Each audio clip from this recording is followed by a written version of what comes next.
snow, except at very close range. The defenders were able to keep their forces under cover and wait until the moment their fire could be used most effectively. The attacker was also impeded and easily detected, even in camouflage clothing. The principal weapon of the defender became the machine gun, as its performance was not diminished by snow, in which mortars and light artillery lost most of their effectiveness.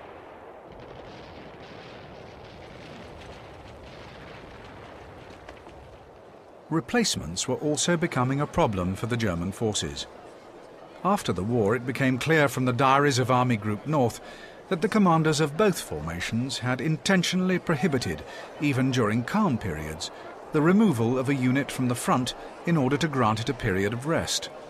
It was better to keep the divisions at the front and assign them to a narrower sector, as otherwise a reserve unit which had been removed from the northern front was certain to be taken by the Supreme Command and assigned more pressing pressure points on either the central or the southern front.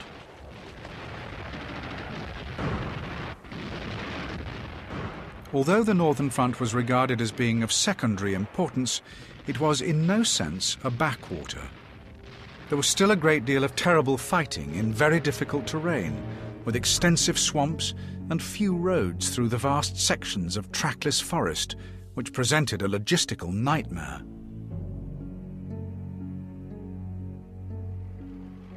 Army Group North and the Army divisions were facing the most difficult conditions on the Eastern Front. The climate and the terrain were completely different. Around Leningrad, it is very marshy and boggy. There were also very few roads, so all transport logistics were very difficult indeed.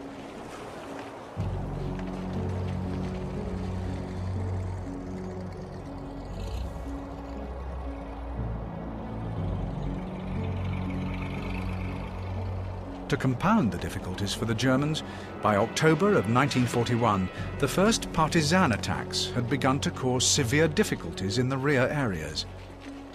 The effects of these attacks were further compounded by the fact that the underdeveloped infrastructure of Russia meant that there were very few roads or railways which could be used as alternatives to those blocked by partisan activity.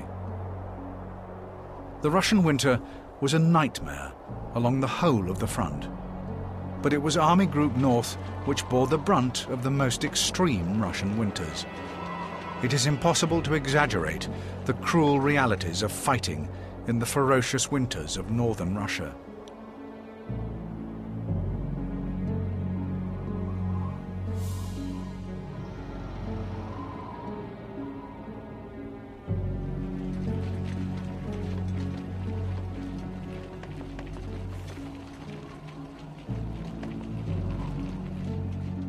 In addition to their geographical and climatic difficulties, the fighting spirit of the Red Army facing Army Group North was no less intense than that displayed on the other sectors. The siege of Leningrad has become synonymous with endurance and suffering, but there was also a great deal of intense combat, as a series of miniature battles rolled backwards and forwards around the siege lines outside Leningrad.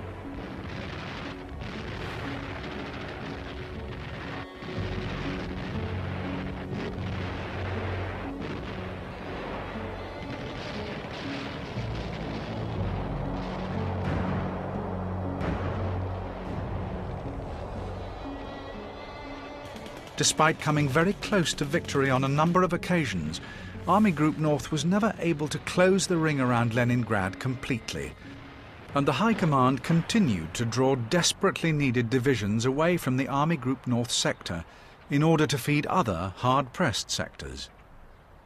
The result of this attrition from two directions was that a ferocious Soviet offensive in January 1944 finally broke the resistance of Army Group North and raised the siege. The lifting of the siege of Leningrad in 1944 forced Army Group North to fall back to a new defensive front, composed of a series of partially constructed defences known as the Panther Line. This line should have represented a fallback position for the German forces, but work was beginning much too late.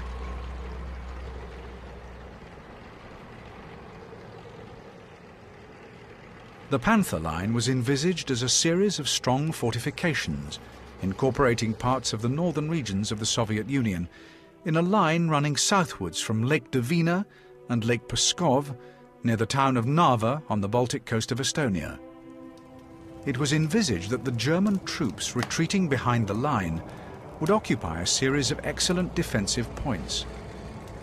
The German troops would therefore have a respite from the rigours of the retreat and be able to hold the Soviet army at bay.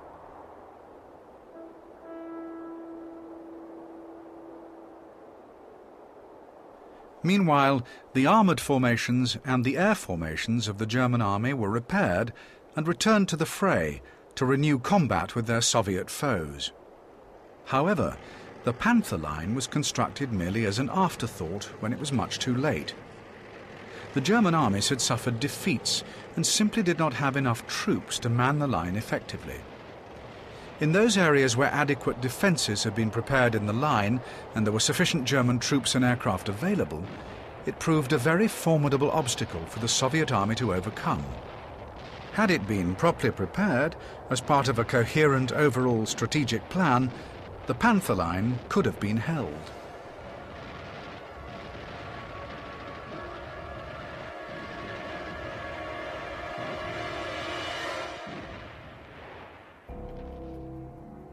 The Panther Line was only ever going to provide a temporary solution to the mounting problems of Army Group North. The destruction of the neighbouring Army Group Centre in June 1944 tore a huge gap in the German lines and left the right flank of Army Group North vulnerable to a Soviet attack. Hitler was forced to sanction another series of withdrawals.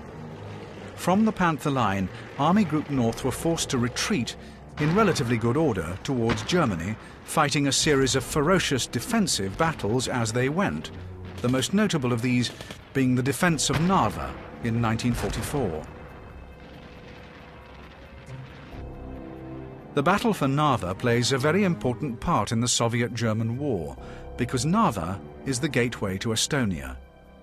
The Germans recognized the importance of holding Narva, and there were initially 12 divisions organized into what was called Abteilung Narva, a special force grouping which was to fight with enormous courage and distinction.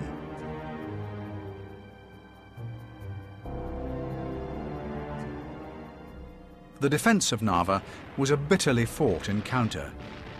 A breakthrough here would have compromised many German troops in the Baltic regions of Estonia and Latvia. European SS, along with the German regular army divisions, managed to hold back the forces of the Soviet Leningrad front throughout January, February and March. Their bitter attritional contest was not characterized by sophisticated tactical maneuvers. It was a bloody slugging match.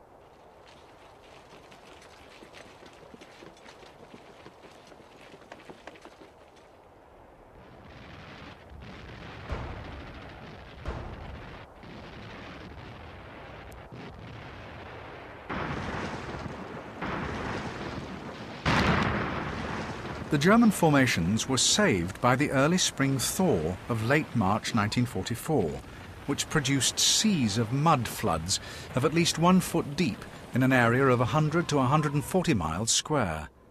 Even Soviet tanks stuck fast in the torrents of mud, and the German forces were able to retreat once more.